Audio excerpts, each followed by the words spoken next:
નમસ્કાર સર્વેને.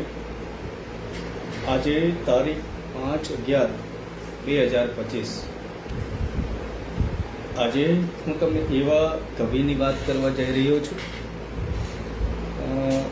ભાવેણાની ધરતીની એક મહામૂલું રતન એટલે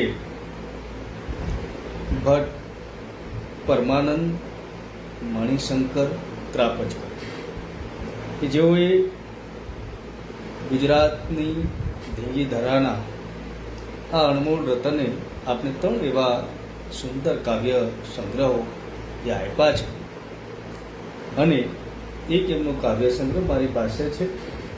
એ કાવ્ય સંગ્રહનું નામ છે વાણીના ફૂલ, કે જેમાં 511 જેટલા એ દુહાઓ જે છે એ સ્વરૂપે એમની કાવ્ય પંક્તિઓ અને ભાવાર્થ